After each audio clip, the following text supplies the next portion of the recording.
2021년 1월 12일 화요일 새벽 예배 주님 앞에 올려드리시겠습니다. 함께 기도드리시겠습니다.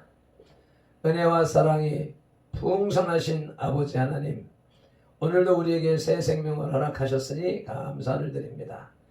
새날 주셨사오매 이날도 주님이 기뻐하시는 삶을 살아갈 수 있도록 성령 하나님 우리 가운데 오셔서 우리를 이끌어 주시기를 간절히 바라고 원합니다.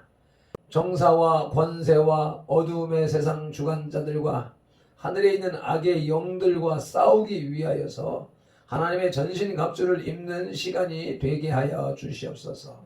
하나님의 말씀을 읽는 동안에, 듣는 동안에 성령님께서 우리 그 말씀과 함께 우리 속으로 들어오시며 성령의 능력 권세가 우리를 이끌어 나가는 귀한 시간 될 수 있도록 역사하여 주시옵소서.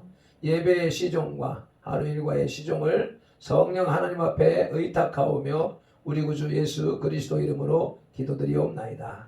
아멘. 다 함께 사도신경으로 신앙 고백 드리겠습니다.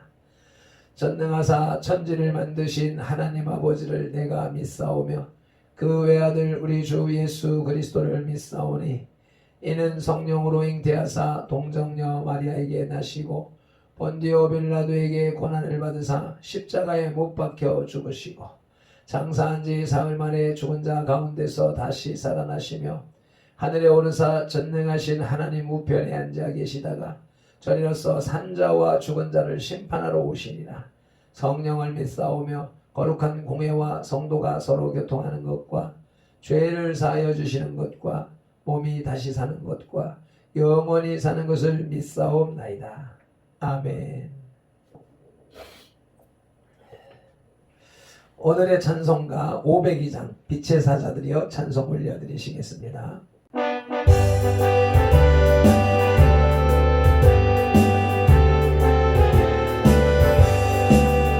빛의 사자들이여 어서 가서 어둠을 물리치고 주의 제오래를 백성에게 복음을 외쳐라. 빛의 사자들이여 복음을 외쳐라. 죄로는 것 밝게 비추라. 빛의 사자들이여 선을 사역에 하여 힘을 내라. 주 함께 하시겠네. 주의 크신 사랑을 전파하며 복음을 외쳐라. 빛의 사자들이여 복음을 비춰라. 죄로는 것 밝게 비춰라. 빛의 사자들이여 주님 못하신 말 순종하여 이 진리 전하라. 산을 용복을 건너 힘을 다해 복음을 외쳐라. 빛의 사자들이여 복음을 비춰라. 죄로는 것 밝게 비춰라. 빛의 사자들이여 동상 강무건이라 땅끝까지 주님만 의지하고 누가 못 보는 백성에게 복음을 외쳐라. 빛의 사자들이여 복음을 비춰라. 죄로는 것 밝게 비춰라. 빛의 사자들이여.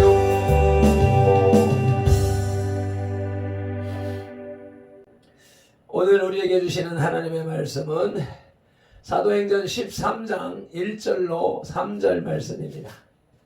208쪽, 209쪽에 걸쳐 있습니다. 함께 한 목소리로 합독하시겠습니다. 안디옥 교회에 선지자들과 교사들이 있으니 곧 바나바와 니게르라 하는 시므온과 구레네 사람 루기오와 분봉왕 헤롯의 젖동생 마나엔과 및 사울이라. 주를 섬겨 금식할 때에 성령이 이르시되 내가 불러 시키는 일을 위하여 바나바와 사울을 따로 세우라 하시니 이에 금식하며 기도하고 두 사람에게 안수하여 보내니라. 아멘. 1절 초반절에 선지자들과 교사들이라는 말씀이 있는데, 선지자란 하나님께 말씀을 받아서 전달하는 은사자들이고, 교사란 하나님의 말씀을 해석하고 가르치는 은사를 가진 자들입니다.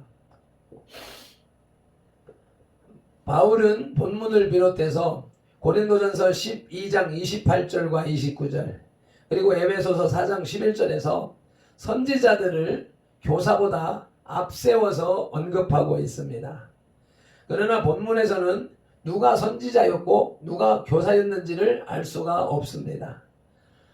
성경 주석가 렌스키는 이 구절을 분리된 것으로 보지 않고 같은 사람을 가리키는 것으로 보아서 선지자이면서 교사인 사람들로 해석하고 있습니다. 즉 1절에 열거된 사람들은 모두 이 두 가지 은사를 겸비한 사람으로 보는 것입니다. 또 1절 중반절에 느게르라 하는 시몬이 있는데 이도 역시 로마식 이름과 유대식 이름을 말하고 있습니다. 로마식 이름인 니게르는 검다는 의미로 그가 아프리카 태생임을 암시하고 있습니다. 그가 바로 예수님의 십자가를 짊어진 구레네 시몬이라고 주장하는 학자들도 있으나 확실한 증거는 없습니다. 단지 그가 아프리카인으로서 그리스도인이 되었다는 것만은 추측할 수 있는 것입니다. 1절 말미에 헤롯의 젖동생 마나엔이 있는데 여기서 말하는 헤롯은 헤롯 안티파스를 말합니다. 그가 주전 20년에 태어났으므로 마나엔의 나이는 이때 61세가량 되었을 것이라고 주장합니다. 젖동생이란 말은 마나엔의 어미가 헤롯의 유모였다는 뜻인데 단순히 어릴 때 친구였다는 의미로 보기도 합니다. 이상적인 안디옥 교회라고 하는 제목으로 오늘 말씀을 나누겠습니다. 본장에서는 베드로를 중심으로 한 예루살렘 교회의 이방 선교 사명의 주도권은 안디옥 교회로 넘어갑니다. 그리고 바울과 바나바를 통해서 드디어 교회는 사도행전 1장 8절에 땅 끝까지 전해질 복음의 첫 발걸음을 내딛기 시작합니다. 교회사를 살펴볼 때 기독교의 세계화는 안디옥 교회로부터 시작되었음을 알 수 있습니다. 안디옥 교회는 예루살렘 교회 그리고 로마 교회와 더불어서 역사를 주도한 3대 교회라고 봅니다. 그러므로 안디옥 교회는 여러 면에서 우리 교회가 영원히 계승해야 할 이상적 교회 요소를 지니고 있습니다. 그와 같은 점을 함께 생각해 봄으로써 우리가 속한 교회의 참된 위상은 어떤 것인가를 지오라마 비전하시겠습니다. 이상적인 안디옥 교회의 설립 배경을 살펴볼 때에 첫째로 환난을 통해서 세워진 교회입니다. 안디옥 교회의 설립 동기는 11장 19절 20절에서 스데반의 순교로 일어난 박해로 인해 흩어진 무명의 이방 성도들로 인하여 세워졌다는 데에 큰 의미가 있습니다. 따라서 안디옥 교회 성도들은 기독교 신앙의 참된 의미를 처음부터 알고 신앙생활을 했다는 강점이 있습니다. 즉 그리스도의 영광뿐만 아니라 그리스도의 고난에도 함께 참여하는 것이 복음에 참여하는 삶이라는 사명자적인 의식인 것입니다.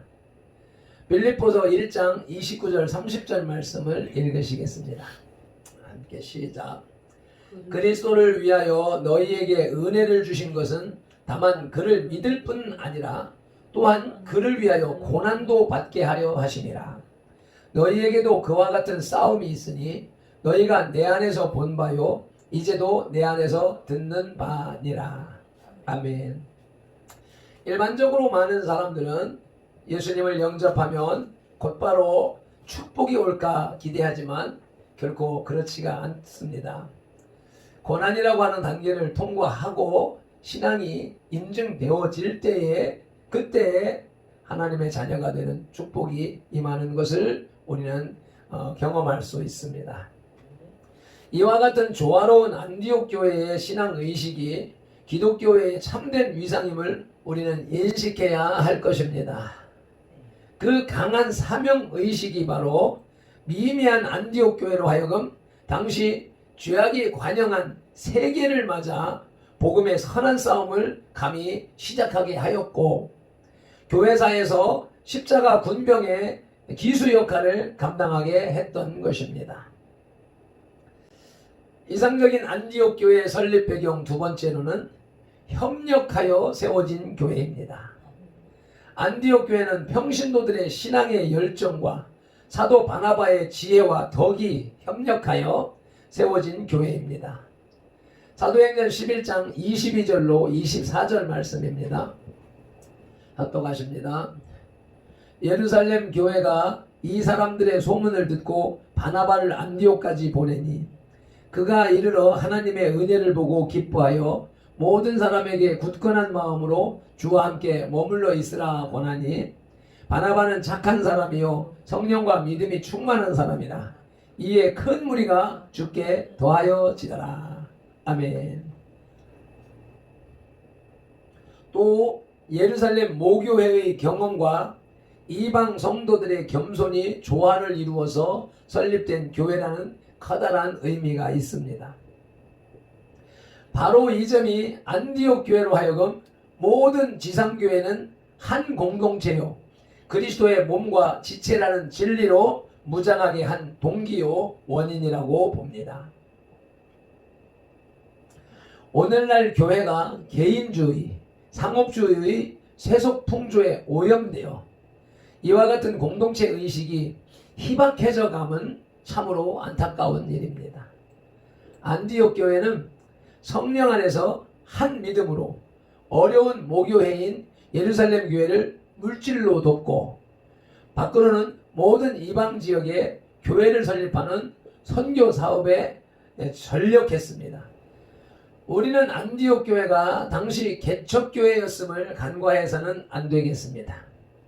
교회가 사랑과 믿음 안에서 하나가 된다면 불가능한 일이 없다는 좋은 예를 보여주고 있습니다. 에베소서 4장 16절 말씀입니다. 그에게서 온 몸이 각 마디를 통하여 도움을 받음으로 연결되고 결합되어 각 지체의 분량대로 역사하여 그 몸을 자라게 하며 사랑 안에서 스스로 세우느니라. 아멘. 그리스도를 머리로 한 몸된 지체됨을 우리는 인식하고 내게 주신 은사와 사명을 잘 감당해야 할 것입니다. 이기적인 교회는 발전할 수 없습니다. 고인물처럼 스스로 부패합니다. 오늘날 수많은 교회들이 자원은 풍성한 반면에 교회 내의 분위기가 냉랭하고 불평, 불만, 분쟁 투성이인 이유는 공동체 의식을 외면하고 내 교회만 육성하려 하는 이기적인 정책 때문임을 유념해야 할 것입니다. 이제 둘째 대지로 이상적인 안디옥 교회의 뛰어난 덕성을 살펴보시겠습니다. 2절 말씀을 보니까 안디옥 교회는 늘 주를 섬겨 금식하며 기도하는 교회였습니다. 이 점이 바로 안디옥 교회의 힘의 근거입니다. 교회가 기도를 많이 한다는 사실은 겸손하다는 증거요, 신앙이 순수하다는 반증입니다. 교만하고 자만하여 세속화된 교회는 기도의 불길이 없습니다. 모든 예배가 의식화되고 성령님의 뜻 대신 인간들의 모략과 사고가 난무합니다. 계시록 3장 17절로 20절 말씀을 찾아보시겠습니다. 내가 말하기를 나는 부자라 부유하여 부족한 것이 없다 하나 내 곤고한 것과 가련한 것과 가난한 것과 눈먼 것과 벌거벗은 것을 알지 못하는도다. 내가 너를 권하노니 내게서 불로 연단한 금을 사서 부유하게 하고 흰옷을 사서 입어 벌거벗은 수치를 보이지 않게 하고 안약을 사서 눈에 발라 보게 하나. 무릇 내가 사랑하는 자를 책망하여 징계하노니 그러므로 내가 열심을 내라 회개하라. 볼지어다 내가 문 밖에 서서 두드리노니 누구든지 내 음성을 듣고 문을 열면 내가 그에게로 들어가 그와 더불어 먹고 그는 나와 더불어 먹으리라. 아멘. 어떠한 난제가 있더라도 제단 앞에 무릎을 꿇고 기도하는 성도가 있는 교회는 소망이 있습니다. 아멘. 반면 아무리 풍성한 환경과 자원을 소유했을지라도 성령님의 주권과 능력을 외면한 교회는 야고보서 3장 16절 말씀처럼 시기와 다툼과 혼란함이 있을 뿐입니다. 이상적인 안디옥 교회의 뛰어난 덕성 두 번째로는 교육하는 교회입니다. 사도행전 11장 26절 말씀입니다. 만남에 안디옥에 데리고 와서 둘이 교회에 1년간 모여 있어 큰 무리를 가르쳤고 제자들이 안디옥에서 비로소 그리스도인이라 일컬음을 받게 되었더라. 아멘. 안디옥 교회는 받은 바 영적 진리를 교육으로 체계화하는 교회였기에 항상 힘과 질서가 있었습니다. 교회 교육에는 질서가 필요합니다. 1절에 선지자들과 교사들의 직분이 체계적으로 조직화되어 있었습니다. 즉 피차 받은 바 은사를 존중해주고 남의 영역에 침범하지 않습니다. 그리고 좋은 교역자인 바나바와 사울 등이 있었습니다. 그러나 무엇보다도 성도 자신들의 구도심이 진리를 구하는 마음이 필요한 것입니다. 많은 교사들이 따로 있었다는 사실은 결국 안디옥 교회 성도들에게 뜨거운 구도심이 있었다는 반증입니다. 진리를 사모하고 또 조그만 진리라도 잘 수용하는 교회는 목회자의 자질도 스스로 높아지게 됨을 유념하시길 간절히 부탁드립니다. 이제 이상적인 안디옥 교회의 뛰어난 특성 세 번째로는 증거하는 교회입니다. 앞서서 읽은 사도행전 11장 26절 후반절에 안디옥에서 비로소 그리스도인이라 일컬음을 받게 되었다는 사실은 무엇을 의미할까요? 바로 안디옥 성도들이 모두 그리스도 예수처럼 살았다는 증거입니다. 아무리 많은 은사와 질 높은 신앙 교육을 받았다 해도 받고 배운 대로 살지 않으면 쓸모가 없습니다. 하나님의 교육을 잘 받은 성도는 오직 그리스도의 이름과 그 영광만을 증거합니다. 말씀을 정리하겠습니다. 본 13장에서부터 바울의 본격적인 이방인 선교 사역이 시작됩니다. 안디옥 교회에서 성령님의 명령을 따라 바울과 바나바를 선교사로서 안수하고 파송한 것입니다. 안디옥 교회가 바울과 바나바를 선교사로 선정한 것은 그들 교회의 입장에서 보면 가장 훌륭한 목회자를 보내는 것과 같습니다. 교회에서 별로 힘없고 능력 없는 이들을 파송하는 것이 아니라 최고의 지도자를 다른 지역 선교를 위해 파송한 것입니다. 이것은 선교사를 임명하는 대원칙이 될 것입니다. 우리 교회도 속히 부흥 성장하여서 이와 같이 선교사를 파송하는 발펜도를 파송하는 그런 교회가 되어지기를 간절히 소망합니다. 기도드리시겠습니다. 하나님 아버지, 오늘도 생명의 말씀, 능력의 말씀, 축복의 말씀을 우리 귓전에 들려주시니 감사합니다. 안디옥 교회가 목숨을 위협하는 환난 속에서 세워졌으나 성도들의 온전한 믿음과 성령 충만한 신앙이 연약한 모 교회를 돕고 최초의 선교사를 파송하기에 이르렀다는 말씀을 들려주시니 감사합니다. 우리 선돌교회도 안디옥 교회와 같은 교회가 되도록 최선을 다하겠습니다. 설립하자 어려운 시기를 맞아 고군분투하고 있으나 우리 적은 무리들이 예수 그리스도를 머리로 하여 발핀돌과 한마음 한뜻으로 뭉쳐 기도하오니 이제 성령님의 역사하심이 우리로 하여금 잠근 동산의 샘이요 덮인 생수의 우물이요 봉한 샘에서 흐르는 신의 복 주실 것을 믿고 감사를 드립니다. 오늘도 안디옥 교회를 세우시고 선돌교회를 세우신 예수 그리스도 이름으로 기도드리옵나이다. 아멘. 찬송가 다시 한번 힘차게 올려드리고 기도하시겠습니다.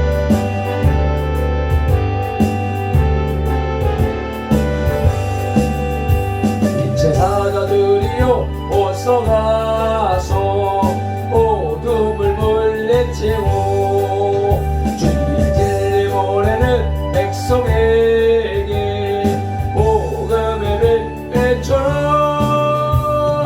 빛의 사자들이여 복음의 빛 비춰라.